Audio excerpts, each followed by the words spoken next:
Good evening to all of you. Myself, Avinash. Okay, I will tell you something about the introductions of economics. First of all, everyone say that economics, the father of economics is Adam Smith. But trust me, Adam Smith is not the father of economics. The word economics was firstly introduced by Charak around 2000 3000 years ago. 2000 3000 years ago, Charak was first person to introduce the words of economics. But after some period of time, Adam Smith wrote in his famous book of economics.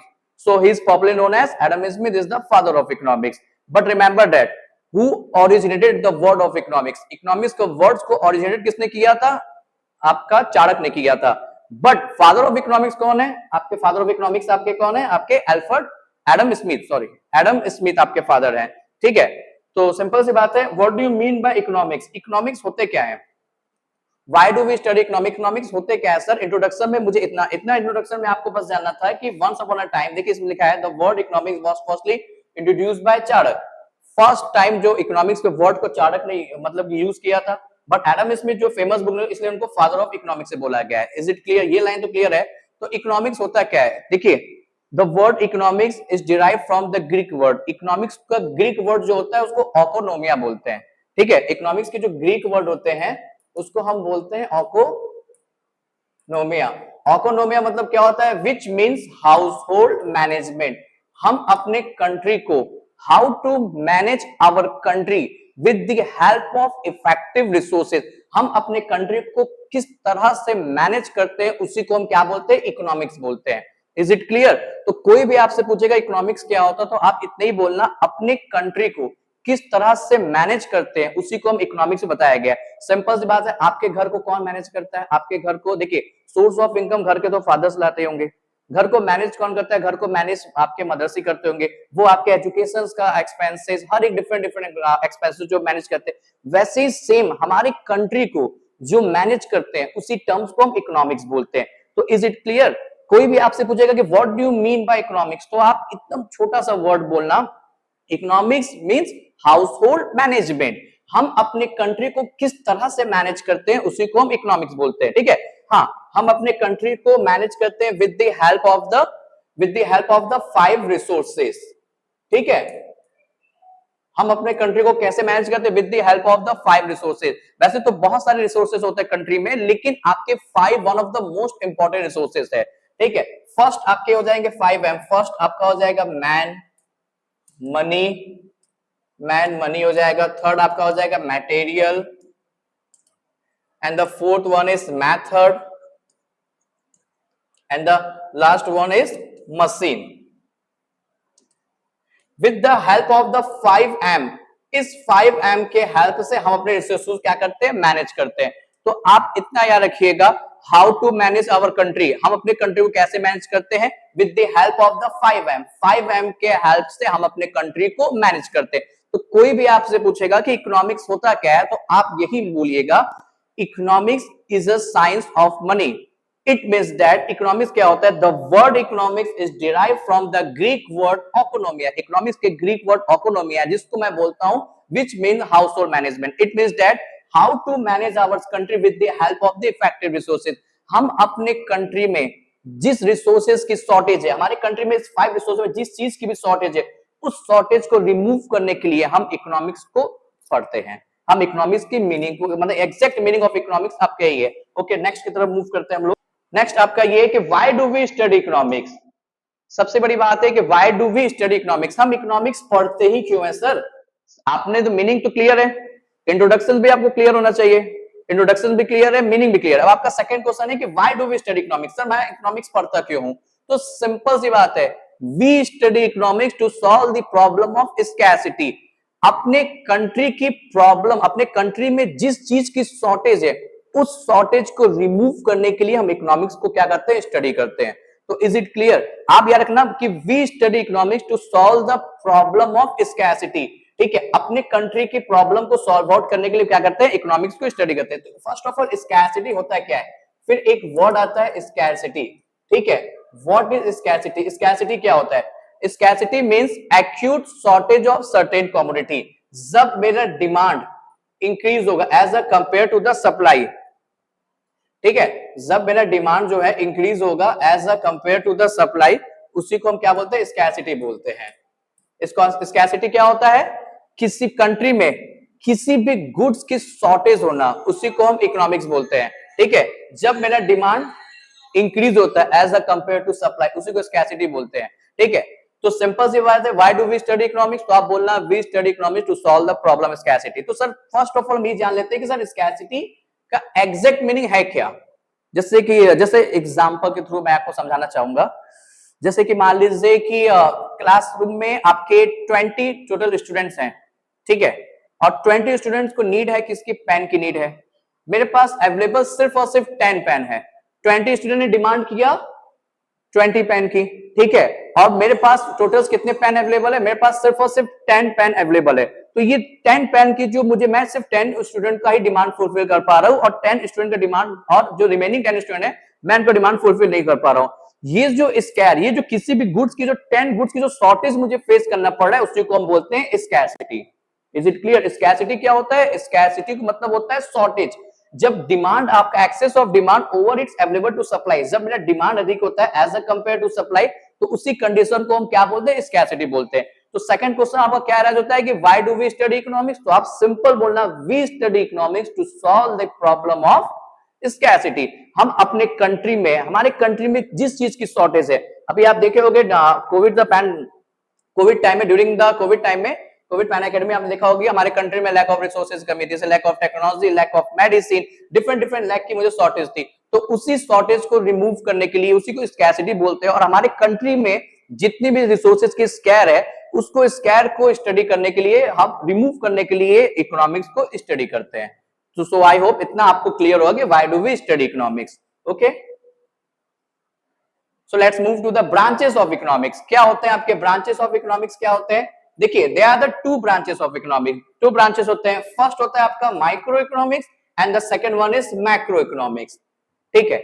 Micro and macro होता क्या है? देखिए, first of all इतना याद रखिएगा, micro economics to talk about to the one units, किसी भी individual की बात कर रहा है। जैसे कि मैं क्लासरूम में एंट्री किया, अब मैं एंट्री करने के बाद मैं किसी एक की बात कर रहा हूं, मैं किसी एक पर्टिकुलर पर्सन की बात कर रहा हूं, तो वो माइक्रो इकोनॉमिक्स हो गया। इसमें लिखा भी है, it is the parts of the economic theory in which are deal with the individual units, जो किसी एक यूनिट्स की बात करता हो, ठीक है। जैसे सिंपल सी बात है, मैंने आपसे पूछा ना कि व्हाट इज योर डिमांड, ठीक है, what do you want in your life, क्या आप जिंदगी में चाहते हो, तो आपने अपनी डिमांड बताया, सर आई वांट टू ये, आपने बताया, तो ये हो गया माइक्रो इकोनॉमिक्स, क्योंकि मैं किसी एक इंडिविजुअल की बात कर रहा हूं। सेकंड चीज है कि माइक्रो इकोनॉमिक्स को हम क्या बोलते हैं? प्राइस थ्योरी बोलते हैं। माइक्रो इकोनॉमिक्स क्या होता है? It is also known as price theory, इसको हम प्राइस थ्योरी बोलते हैं।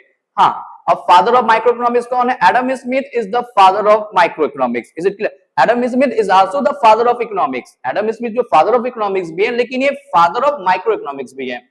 सेकंड चीज हो गया। तो माइक्रो इकोनॉमिक्स क्या होता है? माइक्रो एंड मैक्रो इकोनॉमिक्स का डिफरेंशिएट ये है, जो किसी इंडिविजुअल यूनिट्स की बात करता हो वो माइक्रो इकोनॉमिक्स है, और जो मोर देन यूनिट्स, जो पूरी होल इकोनॉमी की बात करता हो वो मैक्रो इकोनॉमिक्स है। जैसे कि मैं अगर आपसे पूछूंगा कि what do you want in your life, आपको लाइफ में क्या अचीव करना है, आपकी क्या डिमांड है, ठीक है, अगर मैं आपकी बात कर रहा हूं तो वो माइक्रो इकोनॉमिक हो गया। अगर मैं पूछूंगा, सारे लोग बैठे हुए और मैं सारे लोग की डिमांड पूछूंगा, ठीक है, तो भाई सब लोग अपना अपना डिमांड बताएगा, तो वो हो जाएगा मैक्रो इकोनॉमिक्स। जैसे एक सेकंड एग्जांपल मैं माइक्रो एंड मैक्रो का ये भी ले सकता हूं कि जैसे कि मान लीजिए, ठीक है, मैंने अपने फ्रेंड्स को फोन किया, मैंने अपने फ्रेंड से पूछा कि अच्छा ये बताओ कि क्या चल रहा है बनारस में आजकल, ठीक है, मैं पर्टिकुलर वाराणसी की बात कर रहा हूं तो वो माइक्रो इकोनॉमिक्स हो गया। अगर वही मैं पूछूंगा और बताओ यूपी में क्या चल रहा है, जब मैं पूरे उत्तर प्रदेश की बात करूंगा, मतलब होल इकोनॉमी, तो वो किसकी बात हो जाएगा? Macro economics. तो आपको याद होना चाहिए माइक्रो एंड मैक्रो इकोनॉमिक्स के यही डिफरेंशिएट है। फादर ऑफ माइक्रो इकोनॉमिक्स कौन थे? Adam Smith. Father of macroeconomics कौन है? आपके फादर ऑफ मैक्रो इकोनॉमिक्स है John Maynard Keynes. James Keynes आपके फादर ऑफ मैक्रो इकोनॉमिक्स है। और मैक्रो इकोनॉमिक्स को अल्टरनेट नेम क्या है? इनकम थ्योरी बोलते हैं। और माइक्रो इकोनॉमिक्स का अल्टरनेट नेम आपका क्या होगा? प्राइस थ्योरी होगा। Okay, so let's move. हाँ, definition of economics given by some economist, some economics या सम स्कॉलर्स, दोनों बोल सकते हो। कुछ देखिए, डेफिनेशन ऑफ इकोनॉमिक्स, इकोनॉमिक्स की जो डेफिनेशन है कुछ इकोनॉमिक्स और कुछ स्कॉलर दिए हैं। सबसे फर्स्ट आपका था एडम स्मिथ। एडम स्मिथ का नाम क्यों? देखिए sir, Adam Smith is also known as the father of economics. इनको तो फादर ऑफ इकोनॉमिक्स बोला गया, ठीक है, इज इट ट्रू? तो एडम स्मिथ ने बोला था कि economics is the science of money. Adam Smith का कहना था इकोनॉमिक्स क्या, इकोनॉमिक्स एक साइंस ऑफ मनी है, मतलब कि इकोनॉमिक्स सब कुछ पैसे पे डिपेंड होता है। एडम स्मिथ का ये पॉइंट ऑफ व्यू था, ठीक है। बट सम अदर्स फिलोसफर्स, ठीक है, सम अदर स्कॉलर्स से दैट द, मतलब इसके अगेंस्ट बोले अल्फ्रेड मार्शल। अल्फ्रेड मार्शल भी आपके पॉपुलर थे, ठीक है। Alfred Marshall he also give the principles of economics. तो अगर आपसे पूछा जाएगा who give the principles of economics, तो is the Alfred Marshall. Who is the father of economics, is the Adam Smith. Who originated the word of economics? Not Adam Smith, it's Charak. Is it clear? तो Alfred Marshall ने क्या बोला? Alfred Marshall बोला था economics is the social science. Economics एक social science है which studies human behavior as a relationship between ants and scarce which have alternative uses in an economy। Alfred Marshall ने बताया था इकोनॉमिक्स एक social science है जो किसी भी ह्यूमन बिहेवियर को स्टडी करता है और ये बताता है कि हमारी कंट्री में किस चीज की शॉर्टेज, किस चीज की हमारे कंट्री में मतलब कि स्कैर है, किस चीज की हमारे कंट्री में शॉर्टेज है, कौन सा चीज हमारे कंट्री में एंड होने वाला है, उसी चीज को मतलब क्या बैलेंस करने के लिए हमको भी इकोनॉमिक्स पढ़ना पड़ता है, ठीक है। तो प्रिंसिपल्स ऑफ इकोनॉमिक्स बताया। तो देखिएगा सिंपल सी बात है, एडम स्मिथ का कहना था कि इकोनॉमिक्स एक क्या, एक साइंस है, एडम स्मिथ। लेकिन अल्फ्रेड मार्शल उनके अगेंस्ट गए, इन्होंने बोला इकोनॉमिक्स एक सोशल साइंस है और ये किसका इसमें रहता है, एंड्स और स्केयर के बीच में। एंड्स मतलब जैसे सिंपल सी बात है, हमने कोविड के टाइम में देखा था कि हमारे कंट्री के मतलब पॉपुलेशन जो धीरे धीरे एंड्स हो रहे थे, खत्म हो रहे थे। हमारे कंट्री में स्केयर था रिसोर्सेज की, lack of technology, lack of proper medicine नहीं थे हमारे पास, आपके पास लैक ऑफ आइसोलेशन वार्ड, मतलब कि हमको लैक हो रही थी। तो हमको एंड, हमारा मतलब एक तरह से पॉपुलेशन एंड हो रहे थे, सेकंड तरफ से क्या हो रहा था, लैक हो रहा था, रिसोर्सेज की लैक हो रही थी, कमी हो रही थी। तो इसी दोनों को हमने मेंटेन करने के लिए हमने लॉकडाउन लगाया था, ठीक है। ऐसा नहीं कि कोविड आज नहीं है, कोविड तो आज भी है, कोरोना के पेशेंट आज भी हैं, लेकिन उस टाइम हमारे पास रिसोर्सेज की शॉर्टेज थी, आज भी रिसोर्सेज की शॉर्टेज है, लेकिन हम थोड़ा सा मैनेज कर लिए हम, ठीक है। तो इसी को बोलते, अल्फ्रेड मार्शल ने बोला था कि इकोनॉमिक्स एक सोशल साइंस भी है जो आपके ह्यूमन बिहेवियर्स के ऊपर क्या करता है, पढ़ता है और एंड से इसके रिलेशनशिप बताता है, ठीक है। आइए थर्ड पे आते हैं, स्कैसिटी। आपको बता ही दिया था scarcity, scarcity first of all he give to the definition Robbins. Robbins ने इसको स्कैसिटी का डेफिनेशन दिया था। Scarcity means acute shortage of certain commodity. किसी भी हमारे मतलब कि सिंपल सी बात है, किसी भी गुड्स की शॉर्टेज हो जाना, उसी को हम स्कैसिटी बोलते हैं, ठीक है। अच्छा, the problem of scarcity is not face only our country. ये सिर्फ हमारा ही देश स्कैसिटी प्रॉब्लम सॉल्व नहीं कर रहा है, the problem of scarcity is universal. ये तो हर एक लोग प्रॉब्लम को सॉल्व आउट कर रहे हैं ना, स्कैसिटी की प्रॉब्लम सिर्फ हम ही सॉल्व नहीं कर, क्योंकि देखिए शॉर्टेज, शॉर्टेज तो सब कुछ है, ठीक है, शॉर्टेज तो हर एक कंट्री को है, चाहे इवन ना कुछ भी हो, ठीक है। तो स्कैसिटी मतलब क्या होता है, शॉर्टेज ऑफ कमोडिटी, ठीक। And the last one is growth. Growth क्या होता है, ग्रोथ डेफिनेशन गिवन बाय सैमुएल्सन। सैमुएल्सन जो थे उन्होंने ग्रोथ डेफिनेशन दिया, इन्होंने बताया था कि how society choose to employ scarce resources to produce goods and service over time. आप अपने स्केयर रिसोर्सेज पे जब आप उसको रिमूव करोगे, आप उसको रिड्यूस करोगे, तभी हमारी कंट्री ग्रोथ होगी। तो इज इट क्लियर? तो आपके ये सब जो थे डेफिनेशन ऑफ इकोनॉमिक्स, जो ये सम इकोनॉमिक्स जो पॉपुलर इकोनॉमिक्स थे, इन्होंने ये सारे डेफिनेशन आपके ऑलरेडी दिए हुए थे, ठीक है। आइए नेक्स्ट पे मूव करते हैं हम लोग। आइए टाइप्स ऑफ इकोनॉमिक सिस्टम्स।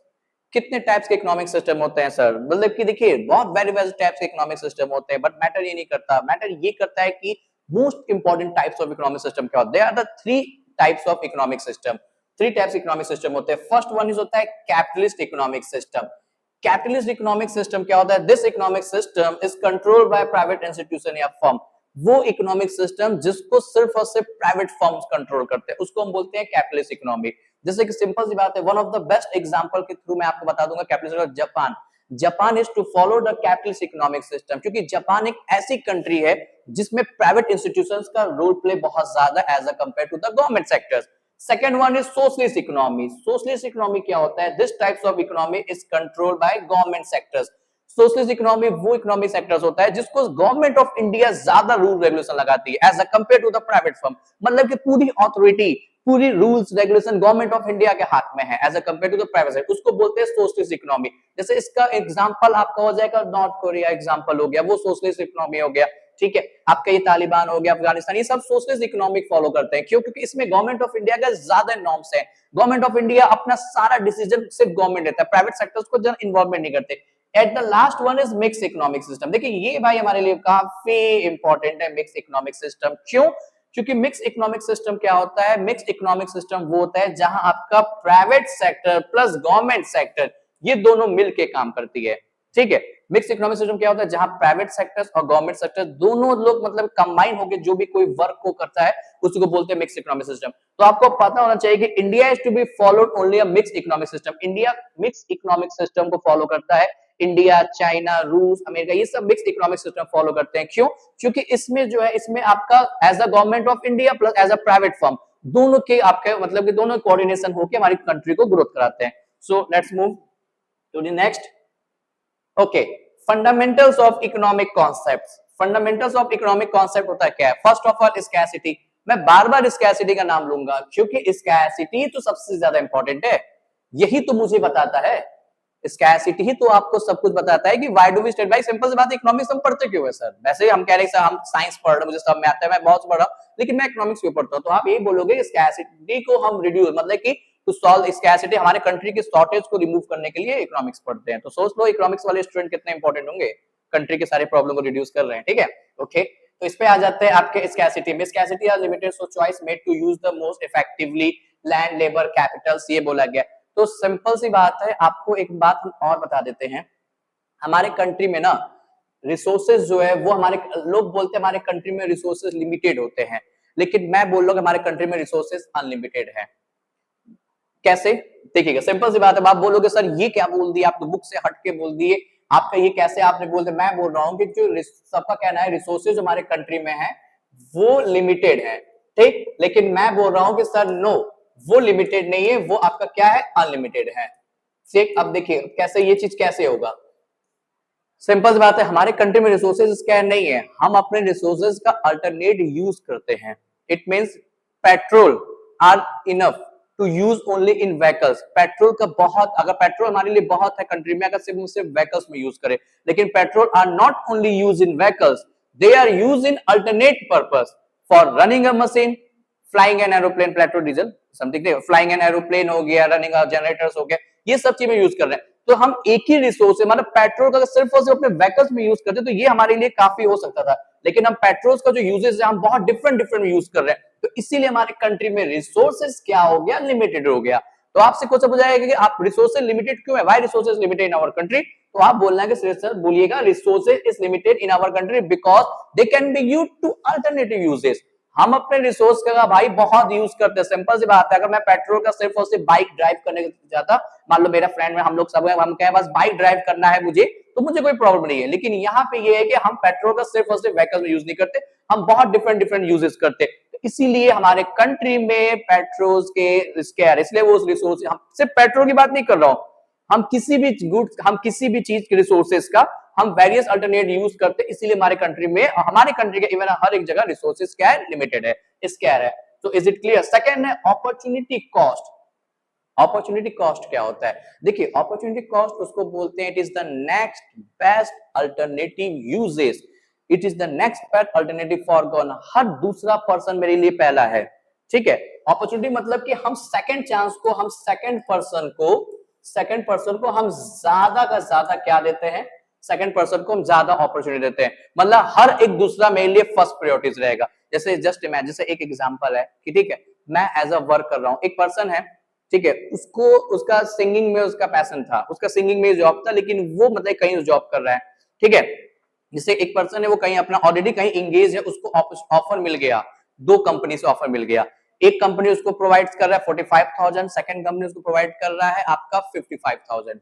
तो वो क्या करेगा, उसके लिए नेक्स्ट क्या है, उसके लिए नेक्स्ट ही बेस्ट है, ठीक है, उसके लिए नेक्स्ट क्या होगा, बेस्ट होगा। तो याद रखना हर दूसरा जो मेरे लिए पहला होता है उसी को अपॉर्चुनिटी कॉस्ट बोलते हैं, याद रखना। जैसे कि सिंपल सी बात है, हर दूसरा जो आपके लिए पहला होता है उसी को हम क्या बोलते हैं, अपॉर्चुनिटी कॉस्ट हम बोलते हैं, ठीक है, ठीक। तो ये आपको क्लियर होना चाहिए अपॉर्चुनिटी कॉस्ट क्या होता है। चलिए ठीक है, अब हम आते हैं आपका वेट, हाँ अब हम आते हैं supply and demand. Supply and demand क्या होता है, ठीक, सप्लाई ये सब देखिए आप वैसे डोंट वरी, ये अभी आपका इंट्रोडक्शन में, ठीक है, मैं इंट्रोडक्शन में आपको बस as a topic, as a hint दे रहा हूं, जब मैं रेगुलर क्लासेस लूंगा तो मैं और डीपली आपको बहुत अच्छे से एक पॉइंट ऑफ व्यू क्लियर कर दूंगा।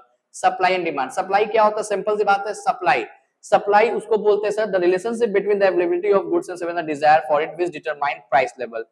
किसी भी गुड्स सप्लाई क्या होता है, सिंपल सी बात है, पॉजिटिव रिलेशन बताता है किसके बीच में, price and supply of the commodity में। जब आपका प्राइस बढ़ेगा, ठीक है, जब आपका प्राइस बढ़ेगा तो क्या होगा, सप्लाई ऑफ द कमोडिटी भी बढ़ेगी। जब आपका प्राइस कम होगा तो क्या होगा, सप्लाई ऑफ द कमोडिटी भी कम होगी। तो इसी सब को हम क्या बोलते हैं, ये आपका हो गया तुम्हारा सप्लाई, ठीक है। सेकंड होता है डिमांड। डिमांड जो है सर वो नेगेटिव रिलेशनशिप बताता है किसके बीच में, price and demand of the commodity. It means that when the price of the commodity are fall, अगर प्राइस फॉल होगा तो डिमांड ऑफ द कमोडिटी क्या होगा, राइजेस होगा। अगर प्राइस इंक्रीज होगा तो डिमांड ऑफ द कमोडिटी क्या होगा, उस कंडीशन में फॉल होगा। तो इट मींस दैट नेगेटिव, ये देखिएगा, ये नेगेटिव रिलेशनशिप बताता है और ये एक क्या करता है, ये एक पॉजिटिव रिलेशनशिप बताता है। इसी को हम क्या बोलते हैं, इसी को हम बोलते हैं सप्लाई, इसी को हम बोलते हैं सप्लाई एंड डिमांड। क्लियर हो गया। तो ये छोटा सा पॉइंट है, जब मैं इस पे आपका रेगुलर क्लास लूंगा तो बहुत अच्छे से क्लियर हो जाएगा। ये तो भी छोटा जानिएगा।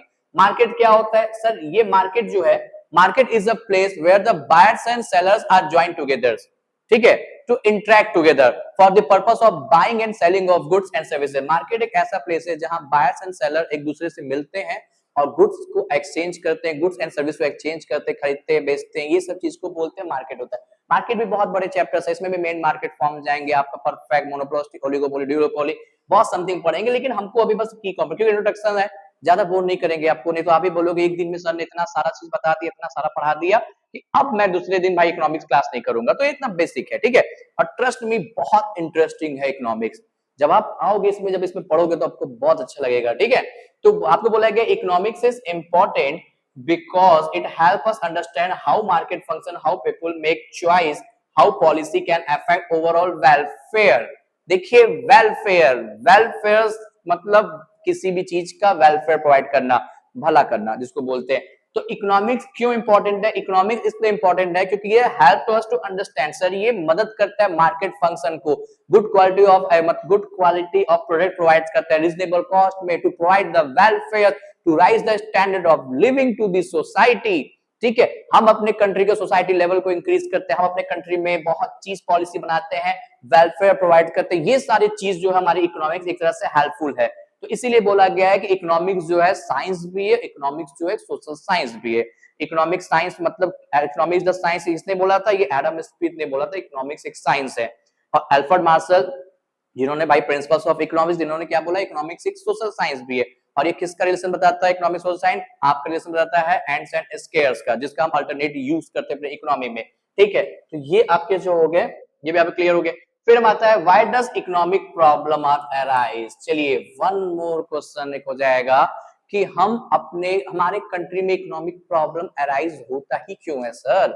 आपने जो बोला चलिए ठीक है, हमने तो सारा चीज मतलब कि थोड़ा थोड़ा आपको आया, मतलब कि ठीक है सर थोड़ा बहुत समझ में आया।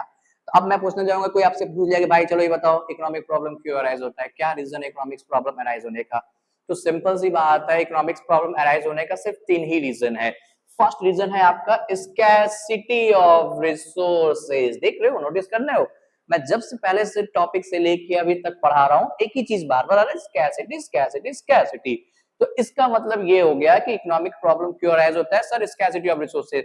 जब हमारे पास रिसोर्सेज ही नहीं होगा तो हम सप्लाई कैसे प्रोवाइड कराएंगे। डिमांड करना बहुत इजी है, सप्लाई करना बहुत प्रॉब्लम है, ठीक है। सप्लाई तुरंत मैं सप्लाई नहीं कर सकता क्योंकि मेरे पास इतनी गुड्स मटेरियल है नहीं। तो जब रिसोर्सेस के पास कह रहे हैं तो जाहिर सी बात है, तो हमको कहीं ना कहीं इकोनॉमिक प्रॉब्लम अराइज होगा। जैसे कि सिंपल सी बात, मैं एक एग्जांपल के थ्रू आपको और अच्छा बता सकता हूं कैसे। मान लीजिए मैं गया था ऐसे ही अपने फ्रेंड के घर पे, ठीक है, मैं अपने फ्रेंड के शॉप पे गया था, उसने मैं बोला कि ब्रो मुझे समोसा दे दो, तो उसने बोला ठीक है। वो मुझे 10, मैं बोला 10 पीस समोसा दो, तो बोला ठीक है मैं दे दूंगा। फिर मैं बोला कि 50 दो, बोला कि रुको मैं तुरंत 50 समोसा तुम्हारे लिए दे। मैं बोला अच्छी ऐसी बात, मैं बोला 100 समोसा दो, मैं पैसा तुमको डबल दूंगा। तो उसने क्या किया, उसने यही चीज उसने बोला ठीक है ऐसी बात है, फिर उसने मुझे 100 समोसा अरेंज किया। अब मैं उसको बोल दिया अचानक कि एक काम करो 1000 समोसा दो, मुझे 1000 समोसा दो, वो भी आधे घंटे के अंदर। तो वो चीज उसने अरेंज नहीं कर पाया। देखिए नोटिस करना, मैं डिमांड कितना जल्दी से बढ़ाया गया, मैं आपका मतलब आपका 5 से 10 से सीधे 1000 तक चला गया, लेकिन उसने सप्लाई इंक्रीज बढ़ाते बढ़ाते एक समय आया उसने रुक गया, स्टॉप हो गया। क्यों? तो इसका मतलब क्या, उसको अब मैं बोला तुमको 3 गुना पैसा दूंगा, मतलब एक समोसा तो जाहिर बात 10 की कीमत आती है, मैं उसको पर समोसा 30 रुपीज दूंगा। मैंने डिमांड कितना जल्दी इंक्रीज किया, मैं चाहता हूं कि तुम भी सप्लाई बढ़ा सको, लेकिन वो बोला कि आधे घंटे ना पॉसिबल नहीं है। मैं बोला क्यों पॉसिबल, मैं बोला चलो तुमको और मैं पैसे दे रहा हूँ, बोला नहीं सर हम नहीं दे पाएंगे। तो उस टाइम जो वो रिसोर्सेज की जो मुझे स्कैर हुई ना, उसी को स्कैसिटी बोलते हैं। इट मींस दैट कि डिमांड जब मेरा बहुत ज्यादा हो जाता है as a compare to the supply, तो सिंपल सी बात है उसी को स्कैर बोलते हैं। और इसी को हमारे कंट्री में जब बहुत ज्यादा डिमांड हो जाएंगे तो जाहिर बात है प्राइस ऑफ द कमोडिटी, किसी भी गुड्स की प्राइस इंक्रीज हो जाएगी तो इन्फ्लेशन को देखना पड़ जाएगा। सेकंड है अनलिमिटेड ह्यूमन वांट्स। ठीक है, अनलिमिटेड ह्यूमन वांट्स क्या होते हैं, देखिएगा ध्यान सुनिएगा। कुछ लोग बोलते हैं कि सर सेटिस्फैक्शन इज फुलफिल, कुछ का कहना है कि सर सेटिस्फैक्शन फुलफिल हो जाता है। मैं बोला अच्छा, बोले हाँ सर सेटिस्फैक्शन फुलफिल हो जाता है, सेटिस्फैक्शन इज मेजरेबल भी है। ठीक है, सेटिस्फैक्शन फुलफिल हो जाता है, सेटिस्फैक्शन इज मेजरेबल भी है, कुछ लोग का ये कहना है। ठीक, अनलिमिटेड ह्यूमन वांट, आपको मैं एक बात बता दे रहा हूं, wants is never fulfil, wants कभी फुलफिल नहीं होता। वांट जिसको हिंदी में बोलते हैं इच्छा, जानते हो वांट्स फुलफिल क्यों नहीं होता? Satisfaction and wants both are related to each other but the meaning are different. ये दोनों एक ही है लेकिन मीनिंग बहुत डिफरेंट है। कुछ लोगों का कहना है कि सर मैं बोलता हूं सेटिस्फैक्शन फुलफिल, लेकिन एक लोग मुझे बोला है sir are you man satisfaction is never fulfil. मैं बोला व्हाई? बोला सर सेटिस्फैक्शन तो कभी फुलफिल हो ही नहीं सकता। मैं बोला ऐसी बात है? बोले हाँ। मैं बोला चलो ठीक है, मैं एक एग्जांपल फिर ले लेता हूं मैं। ठीक, मैं अपने फ्रेंड के पास गया, उसको क्रिकेट बहुत पसंद था। उसने बोला कि sir I am very crazy about the cricket match. ठीक है, I love to playing the cricket match. मैं बोला ओके वेरी गुड, क्या बात है भाई। अब मैं बोला चलो क्रिकेट खेलना स्टार्ट करो। मैं उसको क्रिकेट खेलने के लिए बोला, एक दिन क्रिकेट खेला, एकदम जुनूनियत था, एकदम नहीं थका। ठीक, सेकंड डे क्रिकेट उसने खेलना स्टार्ट किया, एकदम नहीं थका। थर्ड डे जो था बोला कि sir I am feeling very tired, मैं बहुत थक गया, मुझे take some time to for the rest. तो मैं बोला नो नो, यू आर मतलब कि आप बहुत क्रेजी हो क्रिकेट के लिए तो आप क्रिकेट खेलो। तो थर्ड डे भी वो मेरे को जोश में देख खेला, फोर्थ डे वो हॉस्पिटलाइज हो गया। मैं वहां भी गया बैट बॉल लेके, मैं बोला कि चलो भाई क्रिकेट खेलो। बोला है कि नो नो, फिर बोला है कि चलो वहां भी उस टाइम कैसे कर खेलने स्टार्ट किया। फिफ्थ डे मैं गया उसके पास, मैं बोला चलो भाई अब क्रिकेट खेलो। तो पता चला कि फिफ्थ डे तो मतलब कि एकदम नहीं खेलने लायक। सिक्स डे गया तो पता चला द एंड, खत्म हो गया। तो एक वर्ड याद रखना, अब मैं बोल सकता हूं सर सेटिस्फैक्शन इज फुलफिल। ठीक है, किसी भी प्लेयर को अगर हम कॉन्टिन्यूअस नॉन स्टॉपेबल अगर 6 दिन लगातार कोई भी चीज करवाएंगे तो उसका उस चीज से क्या होगा, एक तरह से मन भर जाएगा, बोलते मन भर गया। तो याद रखना satisfaction is measurable, satisfaction is fulfil. तभी तो लोग बोलते हैं ना कि जहर खाने के बाद आपकी डेथ हो जाती है, किसी ने देखा तो है नहीं। तो सेटिस्फैक्शन क्या होता है? सेटिस्फैक्शन फुलफिल होता है। देख लो ना, आप ही एक ही पर्सन को मैंने कॉन्टिन्यूअस गेम खिलाया और छठवें दिन वो एंड हो गया। अब मैं बोल दूंगा किसी भी पर्सन को छठवें दिन गेम खिलाओगे तो खत्म हो जाएगा। तभी तो लोग बोलते हैं ना जहर खाने बाद हो जाती है। तो सिंपल सी बात है, satisfaction is measurable, satisfaction is fulfil. तो सर क्या फुलफिल नहीं होता है जिसकी हम बात करते हैं? वो हम बात करते हैं unlimited wants. Is it clear? Sorry थोड़ा सा मुझे घुमा के बोला गया। मतलब कि unlimited wants, want is never fulfil, इच्छा कभी खत्म नहीं होती। जैसे कि आज हम जाके बोलेंगे गॉड प्लीज मुझे 12 पास करा दीजिए, चलो गॉड ने मेरी वो भी सुन ली। सेकंड टाइम में गया, मैं बोला गॉड अब मुझे 12th सीयूटी पास करा दीजिए, गॉड ने सीयूटी पास करा दिया। फिर मैं बोला गॉड प्लीज अच्छी कॉलेज मिला दीजिए, थर्ड टाइम बोला। फोर्थ बोला गॉड प्लीज अच्छी प्लेसमेंट, तो गॉड भी बोलेंगे ना भाई तुम इतनी बार बार आ रहे हो मेरे पास ही आके बैठ जाओ। तो इसका मतलब नोटिस कर रहे हो, when a one wants are to be end, हमारी एक इच्छा जहां खत्म हो रही है, another new wants are to be born, और जस्ट मेरी दूसरी wants क्या हो जा रही है? born हो जा रही है। तो इसलिए मैं बोला हो गया है कि अनलिमिटेड ह्यूमन वांट्स। ठीक है, तो इकोनॉमिक प्रॉब्लम अराइज होने का सेकंड रीजन क्या है? Unlimited human wants. अच्छा लोग बोलते हैं ना जितनी चादर हो इतना पैर फैलाओ, तो इसका मतलब हो गया कि इकोनॉमिक प्रॉब्लम अराइज होने के सेकंड क्या है? अनलिमिटेड ह्यूमन वांट्स है। ठीक है, सेकंड प्रॉब्लम ये अराइज होता है क्योंकि जब हमारे वांट्स बहुत ज्यादा होंगे, ठीक है, रिसोर्सेज बहुत शॉर्टेज होंगे, तो हमको कहीं ना कहीं इकोनॉमिक प्रॉब्लम देखने को मिलेगा। ठीक, थर्ड है अल्टरनेट यूजेज। जैसा कि मैंने आपको बताया था रिसोर्सेज, ये देखिए वर्ड देख लीजिए, मिल गया भाई, मिल गया मुझे word. Resources are not scarce, resources हमारे कंट्री में कम नहीं है। कभी मत बोलना हमारे कंट्री में रिसोर्सेज है ही नहीं भाई, हमारी भारत कंट्री है भाई, हम रिसोर्सेज की स्केयर नहीं है। वो अलग बात है कि हम अपने रिसोर्सेज का अल्टरनेट यूज करते हैं, लेकिन हमारे कंट्री में रिसोर्सेज का स्केयर नहीं है। ओके, तो द रोल ऑफ इकोनॉमिक्स, ठीक है, रोल ऑफ इकोनॉमिक्स, इकोनॉमिक्स के क्या क्या रोल है भाई, थोड़ा सा मैं ये जान लेता हूं कि इकोनॉमिक्स के क्या रोल है, हमारे कंट्री में इकोनॉमिक्स के रोल क्या है। ठीक, तो हमारे कंट्री में इकोनॉमिक्स के रोल ये है कि economics help explain how market work. Economics क्या करता है सर? एक हेल्प करता है कि कैसे हमारा मार्केट वर्क करेगा, क्योंकि हमारे मार्केट में बहुत सारी चीजें। सेकंड चीज ये दिया है कि sir how government can influence the economy, take how individual make decision in both persons and the professional context, a powerful tool by poverty as the personal concept like budget and saving। Simple सी बात है कि मतलब इसमें ये बोला गया है कि the role of economy, economics का क्या रोल है कि सर इकोनॉमिक्स वर्क कैसे करता है हमारे कंट्री में with the help of the economics to rise the standard of living to the society.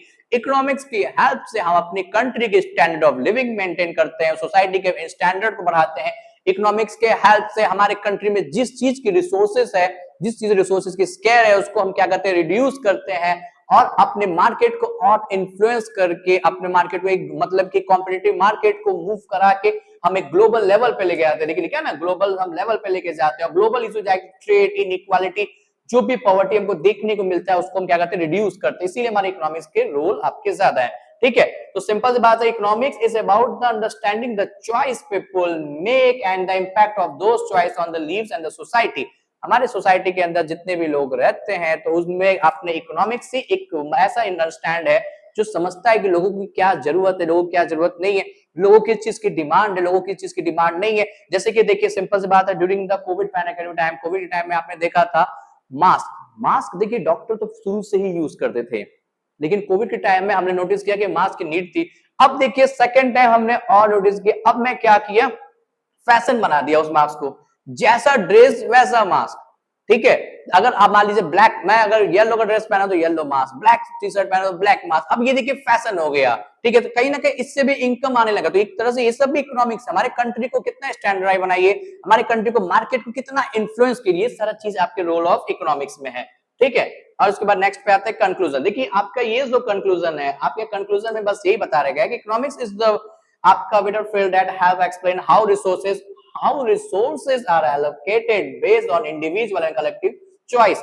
हम अपने रिसोर्सेज को कैसे एलोकेट करते हैं, कैसे बताते हैं, ये आपके कंक्लूजन में बताया गया है। तो सिंपल सी बात है, छोटा सा क्विक रिवीजन मैं आपको बता देता हूं इकोनॉमिक्स, मतलब जो भी हमने स्टार्टिंग से पढ़ा था। देखिए हमने स्टार्टिंग से पहले क्या पढ़ा था कि इकोनॉमिक्स होता क्या है सर, फर्स्ट ऑफ इंट्रोडक्शन। तो आपको क्वेश्चन पूछेगा who originate the word of economics, तो आप बोलोगे चाणक्य। कब किया, 2000 3000 इयर्स अगो। ठीक है, ठीक, उसके बाद 1776 एडम स्मिथ कौन थे sir, he is popular known as the father of economics. ये भी पॉइंट क्लियर है। ठीक है, फिर उसके बाद अपना इकोनॉमिक्स में होता है क्या सर, इकोनॉमिक्स का ग्रीक वर्ड है oikonomia. Oikonomia means household management. अब हाउस मैनेजमेंट किसे बोलते हैं, that is how to manage our country with the effective resources. हम अपने रिसोर्सेज को, हम अपने रिसोर्सेज के हेल्प से अपने कंट्री को किस तरह मैनेज करते हैं, उसी को हम इकोनॉमिक्स बोलते हैं। ठीक, रिसोर्सेज किस चीज से मिलकर बना है आपका, मैंने आपको बता दिया था सर, रिसोर्सेज मेरा मिलकर बना है 5M से, man, material, money, machine, method. इस 5M से मिलकर जो रिसोर्सेज बनता है उसी के हेल्प से हम अपने कंट्री को क्या करते हैं, मैनेज करते हैं। ठीक है, सेकंड क्वेश्चन आपका था why do we study economics, economics का पढ़ते क्यों, बोलना कि sir we study economics to solve the problem of scarcity. हम अपने कंट्री में जिस चीज की शॉर्टेज है उसको रिड्यूस करने के लिए हम इकोनॉमिक्स को क्या करते हैं, स्टडी करते हैं। ठीक है, ये हो गया। फिर उसके बाद ब्रांचेस ऑफ इकोनॉमिक्स, इकोनॉमिक्स के क्या क्या टाइप्स है सर। देखिए ऐसे तो दो बहुत टाइप्स है, लेकिन दो ब्रांचेस हैं।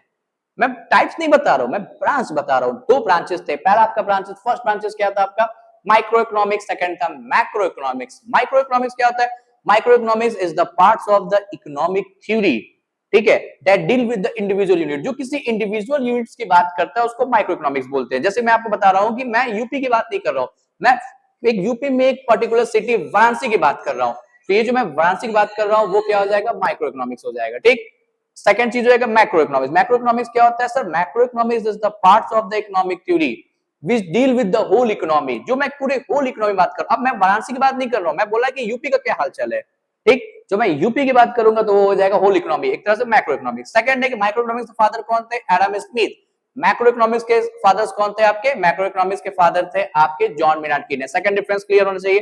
थर्ड आपका है माइक्रो इकोनॉमिक्स को प्राइस थ्योरी नाम से बोलते हैं भाई, माइक्रो इकोनॉमिक्स को बोलते हैं प्राइस थ्योरी। मैक्रो इकोनॉमिक्स क्या बोलते हैं भैया, हम इनकम थ्योरी बोलते हैं। होल है कि मैं किसी एक की बात नहीं कर रहा हूं, जब होल की बात कर रहा हूं तो होल में इनकम ही आएगा।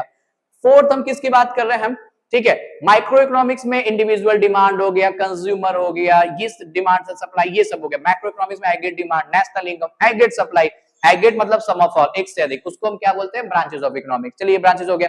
फिर हमने पढ़ा था types of economic system. Sir 3 types economic system होते हैं, पहला होता है कैपिटलिस्ट, सोशलिस्ट और मिक्स इकोनॉमिक सिस्टम। कैपिटलिस्ट क्या होता है आपको पता चाहिए, कैपिटलिस्ट उसको बोलते हैं, मतलब कि this types of economic system is to be followed by only the private institution या फर्म, जिसका सिर्फ और सिर्फ प्राइवेट फर्म का ज्यादा रोल प्ले होता है। गवर्नमेंट ऑफ इंडिया का रोल प्ले भी होता है लेकिन बहुत कम होता है as compare to the private. जैसे जापान, जापान देखिए प्राइवेट वाले ज्यादा इसमें इन्वॉल्व होते हैं, तो जापान प्राइवेटिज्म होता है, मतलब कि जापान जो कैपिटलिस्ट फॉलो करता है। सेकंड सोशलिस्ट वो होता है जिसमें रोल प्ले सिर्फ गवर्नमेंट ऑफ इंडिया का है, मतलब कि this types of economic system is to be control and manage by the government of India. Government of India ज्यादा कंट्रोल और मैनेज करता है। जैसे इसका हो जाएगा एग्जांपल हो जाएगा, मैंने आपको बताया नॉर्थ कोरिया, आप जानते हो भाई नॉर्थ कोरिया के अलग ही भाई उनका अलग ही रूल्स है, रेगुलेशन, सरकार ने जो बोल दिया वो बात पत्थर की लकीर है, बाकी भाई हम लोग प्राइवेट वाले और सब उनके कोई वैल्यू नहीं है। तो ये आपका हो जाएगा सोशलिस्ट में। थर्ड आता है मिक्स इकोनॉमिक सिस्टम, भाई हम लोग इंडिया के निवास, हम लोग इंडिया के रहने वाले हैं, तो हम लोग मिक्स इकोनॉमिक सिस्टम फॉलो करते हैं। India is to be followed only mix economic system, मतलब कि private firms and government firms ये दोनों मिलके अब कंट्री को जो चलाते हैं, दोनों मिलके इकोनॉमिक ग्रोथ करते हैं। भाई कहते हैं ना हम लोग भाई भाई, तो एक तरह से ये आपका क्या हो जाएगा, मिक्स इकोनॉमिक सिस्टम हो जाएगा। फिर आपका उसके बाद है रोल ऑफ फंडामेंटल्स, हमने इकोनॉमिक सिस्टम के पढ़े थे, फंडामेंटल्स ऑफ इकोनॉमिक्स, कुछ ऐसे इकोनॉमिक्स के फंडामेंटल थे, जैसे कि आपका पहला था स्कैरसिटी, वो तो पता ही है ना सर, जब आपका डिमांड ज्यादा हो जाएगा as compare to the supply तो स्कैरसिटी होगा। सेकंड हमने पढ़ा था अपॉर्चुनिटी कॉस्ट, वो क्या होता है, अपॉर्चुनिटी कॉस्ट बताया, get is the next bet, भाई हर दूसरा मेरे लिए पहला होना चाहिए। सब लोग बोलते हैं कि पहला ही फर्स्ट पर्सन, मतलब फर्स्ट इंप्रेशन लास्ट इंप्रेशन, मैं बोलता हूँ अपॉर्चुनिटी कॉस्ट इसके अगेंस्ट बोलता है भैया दूसरा इंप्रेशन आने लिए पहला होना चाहिए, फर्स्ट चांस जो गया वो गया, सेकंड चांस जो मिलेगा वो उसमें मैं मैटर होऊंगा, वो अपॉर्चुनिटी कॉस्ट की बात कर रहा है। ठीक, थर्ड आपका डिमांड एंड सप्लाई, जो आपको पता ही है डिमांड क्या होता है, डिमांड जो है इनवर्स रिलेशन बताता है प्राइस के बीच में और डिमांड्स के बीच में। प्राइस बढ़ रहा है तो डिमांड कम हो रहा है, डिमांड बढ़ रहा है तो प्राइस कम हो रहा है, तो ये जो इनवर्स रिलेशन बताता है उसको बोलते हैं डिमांड। ठीक, सप्लाई, प्राइस इंक्रीज, सप्लाई जो है पॉजिटिव रिलेशन बताता है प्राइस और सप्लाई ऑफ कमोडिटी। भाई किसी भी गुड सप्लाई हम क्यों बढ़ाएंगे, जब मेरे गुड्स की, जब मैं प्रोडक्ट कोई सेल कर रहा हूं मार्केट में, जब मेरा प्रोडक्ट बहुत ज्यादा सप्लाई हो रहा है, बहुत ज्यादा उसकी प्राइस बढ़ रही है, तभी हम बढ़ाएंगे ना। भाई जब आप मेरी गुड्स की डिमांड करोगे तभी मैं दूसरा, जब सिंपल सी बात है, अब आप मेरे वीडियो को ज्यादा लाइक करोगे, शेयर करोगे, सब्सक्राइब करो, तभी मैं दूसरे वीडियो की तरफ सोचूंगा ना। तो यही चीज तुम्हारा किसकी बोलता है, सप्लाई बोलता है। ठीक है, थर्ड होता है मार्केट, मार्केट एक as market is the place where the buyers and seller are interact to each other for the purpose of buying and selling of good. भाई जहां बायर्स और सेलर एक दूसरे से मिलते हैं, जहां गुड्स को एक्सचेंज करते हैं, गुड्स को खरीदते बेचते हैं, जो भी करते हैं उसको मार्केट बोलते हैं। मार्केट के अलग अलग फॉर्म्स होते हैं। ठीक है, तो ये सारे चीज जो है मैंने आपको, बस ये इंट्रोडक्शन था। ठीक है, ये इंट्रोडक्शन में मैंने आपको बस एक तरह से होता है ना, थोड़ा सा आपको थोड़ा सा बताया। ठीक है, डोंट वरी, नेक्स्ट क्लास में हम आएंगे तो एक एक टॉपिक को, एक एक चैप्टर्स को बहुत डीपली में हम लोग पढ़ेंगे और इतने अच्छे तरीके से एक्सप्लेन करूंगा मैं ना कि ट्रस्ट में आपको ऐसे ऐसे इकोनॉमिक्स आ जाएगा, कोई प्रॉब्लम ही नहीं होगा। जो लोग बोलते हैं ना इकोनॉमिक्स बहुत टफ होता है, उसमें उस मार्केट के बारे में है, न्यूमेरिकल है, ये है वो है, मैं बोल रहा हूं ना बहुत इंटरेस्टिंग चैप्टर्स है। ओके, सो आज के लिए इतना काफी था। Thank you so much.